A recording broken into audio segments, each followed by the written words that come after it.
કિરણ સાહેબની ઘણી બધી વાતો થઈ ગઈ. હવે મેં જે બધું કાંઈ તૈયાર કર્યું હતું બધું કહેવાય ગયું છે.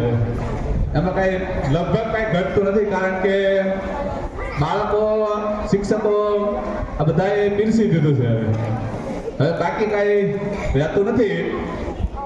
કિરણ સાહેબ સમયના બહુ ચોક્કસ છે, અને આ સમયના ચોક્કસના લીધે શાળામાં એ 10ના ટકોરે તો એ મેદાનમાં હોય શાળાના, અને એમની આ ટેવના કારણે અમે પણ એટલા નિયમિત એમની જેમ થઈ ગયા, અને એનો અમને એટલો ફાયદો થયો છે અત્યારે હાલમાં કે અમને કોઈ પણ કામ કરવું કોઈ પણ સમયે એ પણ અમને પણ અઘરું લાગતું નથી.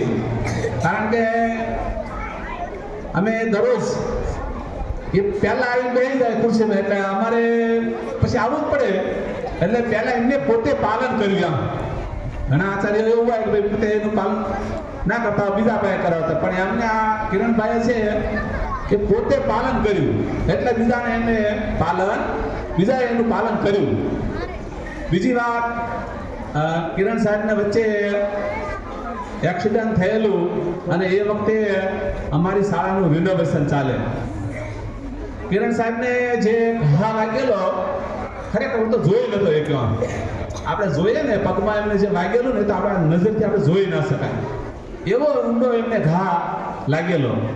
હાથે પણ એવી તકલીફ, અને શાળાનું રિનોવેશન કામ અધિકારીઓ ઉપર અધિકારીઓ આયા રાખે, બધા કાગળ માંગ્યા રાખે, હિસાબ માંગ્યા રાખે, ક્યાં કામ પહોંચ્યું.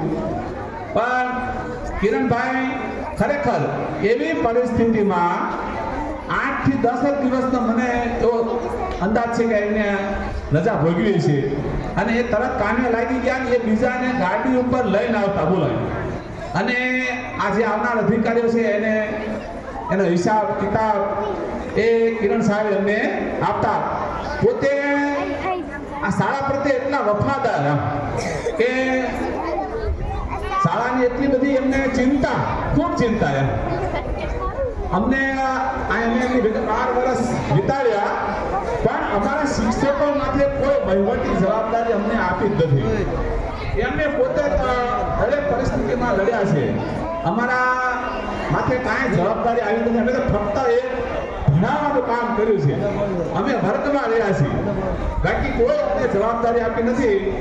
અત્યારે આ જવાબદારી થોડીક અમને તો ખૂબ મોટી લાગે છે, અને નિભાવવી છે ને ત્યારે થોડોક અંદાજ આવે છે કે આ જવાબદારી ખૂબ અઘરી છે. જ્યારે આપણા પોતાના શિરે આવે ત્યારે આ બધી ખ્યાલ આવે કે આ આચાર્ય જે તાજ છે એ ખૂબ અઘરો છે. કિરણ સાહેબનું જે કામ ખૂબ નિડર, કોઈ પણ સાથે વાત કરવામાં, અધિકારી સાથે ખૂબ નિડરતાથી જવાબ આપે. કોઈ પણ જાતનો એ કોઈથી ગભરાય નહીં. કોઈ અને લડવાનું હોય, ગામના હોય, ગમે સાથે તો એ લડી લેતા.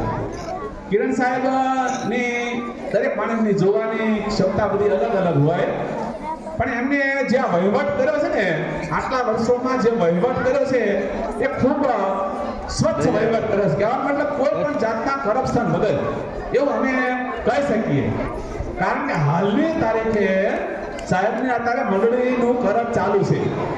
એટલે કે મંડળી ચાલુ છે એટલે માનો હજુ એક અરજદાર છે. એમ જો એમને કોઈ પણ જાતનું કરપ્શન કર્યું હોય તો એમના માટે મંડળીનું કરજ ના હોય. એટલે જે સાહેબે આ જે વહીવટ કર્યો છે એ ખૂબ સ્વચ્છતાથી વહીવટ કર્યો છે. એટલે કોઈ એમાં કોઈ શંકા રાખવા જેવી છે નહીં. બસ કિરણ સાહેબ જો આ અમારી ભેગા રહ્યા હોત તો અમને ખૂબ આનંદ થાત.